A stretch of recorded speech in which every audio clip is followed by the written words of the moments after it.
Si Ma'am Amber po, sir, maaga pong umalis pero hindi naman po nagsabi kung saan pupunta. Nag-text na siya. Papunta na ako sa office.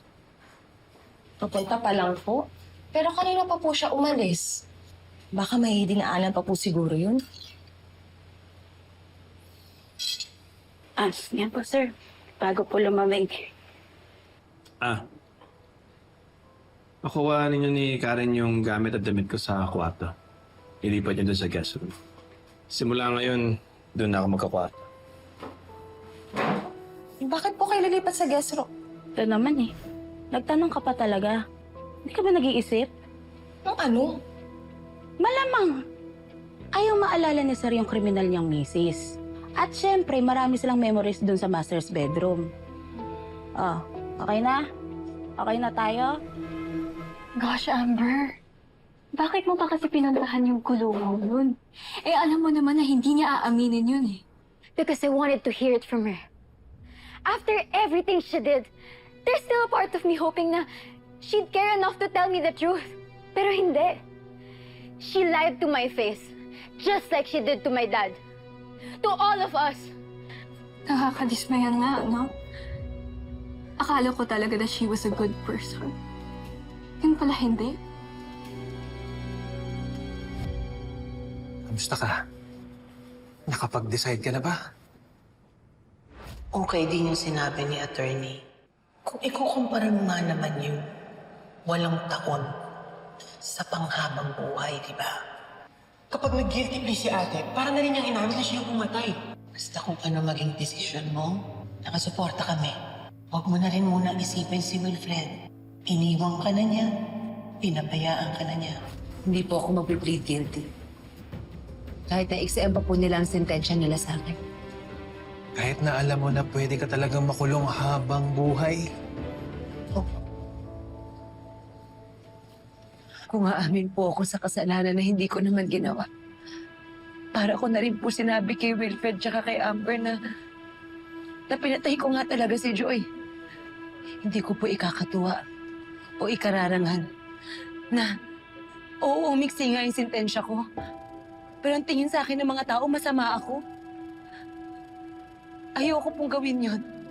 Ayoko pong makita ako ng pamilya ko ng ganun. Mas mabuti na lang pong makulong ako habang buhay. Mabulok ako ng inosente ako. Kesa naman sa lalo ko pang sirain ang pangalan ko sa pamilya ko. But then again, we don't have enough evidence na ma-prove na inosente ka. Nakita mo naman yung kabilang kampo. Kung paano nila sirain yung kredibilidad ng witness natin. Pati yung statement niya. Kalaban po tayo. Hanap po tayo ng paraan. Attorney, ayoko maghahay sa nanay ko na namatay na lang na hindi man lang niya nalinis yung pangalan niya. Ayoko tumatak sa anak ko, kay Wilfred at kay Amber. Na-criminal ako. Kaya gagawin ko pong lahat. Kahit humiling ako ng milagro, ilalaban ko po talaga yung kaso ko hanggang dulo. So, hindi daw kinagat ni Lorena yung offer ng lawyer na mag-plead guilty siya. All because she believes that she's innocent. Eh, paano nga kung totoong inosente siya? Don't be fooled, Gian. That woman's delusional. Kaya nga pati sarili niya niloloko niya. Alam mo, dapat si mga ilusyonadang gaya ni Lorena, pinatatahimik eh.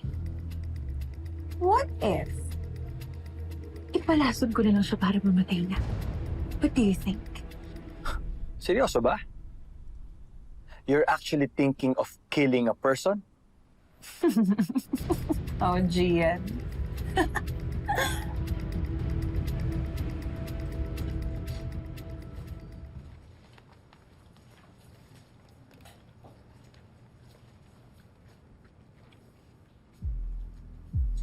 Ay. Hello? Ayoko ng gulo. Teka muna, Lorena. Carolina. Alam mo, dapat masanay ka na sa gulo. Lalo na pag nasintensahan ka na. Mabubulok ka na dito. Habang buhay mo na kaming makikita at makakasama. Kaya nga nilalaban ko yung kaso ko hanggang dulo eh. Dahil ayoko magtagal dito kasama mo. Tapang? Ang tapang naman. May pinagmamalaki ka na ba, ha? Alam mo, tama na nga. Hindi kita papatulan. Ayoko mabartulina ng dahil sa'yo. Alam mo, ikaw? Ha? Halika nga rito. Yung bunganga mo na yan, ha? Matabil eh. Ito! Ayan! Sige! Anuhin mo! Masarap yan!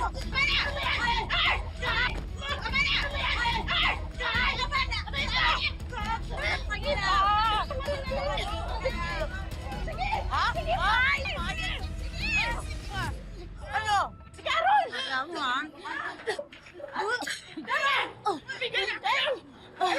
Okay ka lang ba? Nahilo ko. Okay ka lang? Hindi ka naman nilalagnan na. Pero, nilalamig ka. Hindi kaya buntis ka?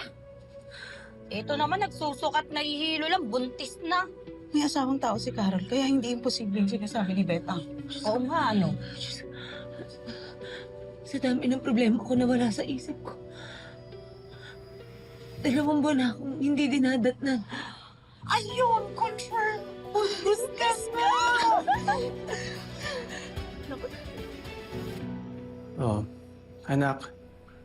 How are you? Huh? I'm sure having a lot of fun there, no? Daddy, namimiss po kita. Namimiss ko rin po si Nainay. Kailan ko po uli kayo makikita? Sana po soon Super D ha. Sobrang na miss ko na po talaga kayo ni Nainay. Please, Daddy. Anak. Promise ng Super D mo, mabubulit ang pamilya natin. Okay? O sige, anak, call you later, okay? May gagawin pa ang Super D mo. Kaya I miss you. I love you. Bye.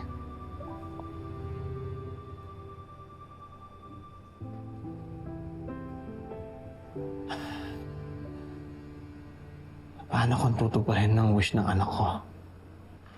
Ako mismo hindi ko na alam kung sinong paniniwalaan at paglalaban.